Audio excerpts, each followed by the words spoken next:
অবশেষে চূড়ান্ত হয়েছে বিপিএল এর প্লে অফের লাইন আপ। 7 দলের টুর্নামেন্ট থেকে পাওয়া গেছে সেরা 4টি দল। এই 4 দল এবার নামবে ট্রফি জয়ের লড়াইয়ে।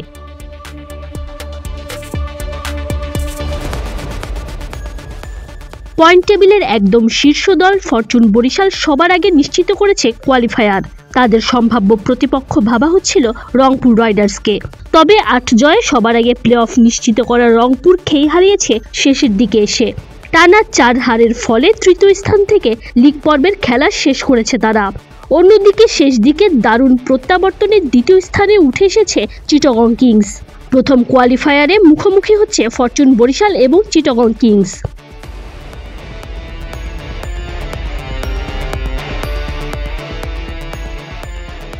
আঠারো পয়েন্ট নিয়ে শীর্ষে থেকে লিগের খেলা শেষ করেছে বরিশাল।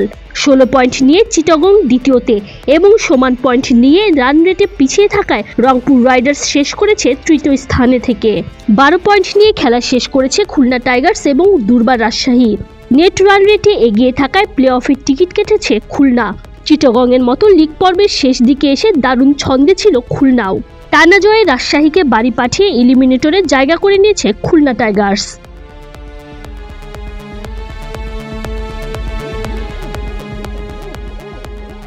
এলিমিনেটরে খুলনার বিরুদ্ধে লড়বে রংপুর। হঠাৎ করেই ছন্দপতন হওয়ার কারণে কিছুটা চিন্তায় আছে রংপুর রাইডার্স। বেশ কিছু বিদেশি ক্রিকেটার চলে যাওয়াতে দলের পারফরম্যান্সও নেমে এসেছে। তবুও লড়াই চালিয়ে যেতে হবে তাদেরকে।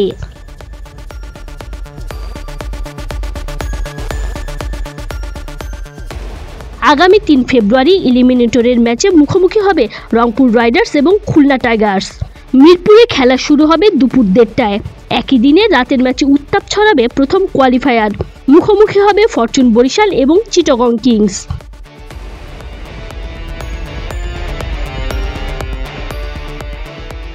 কোয়ালিফায়ারের জয়ী দল সরাসরি চলে যাবে ফাইনালে। হেরে যাওয়া দল এলিমিনেটরে জয়ী দলের সঙ্গে মুখোমুখি হবে দ্বিতীয় কোয়ালিফায়ারে। দ্বিতীয় কোয়ালিফায়ারে জয়ী দল যাবে ফাইনালে।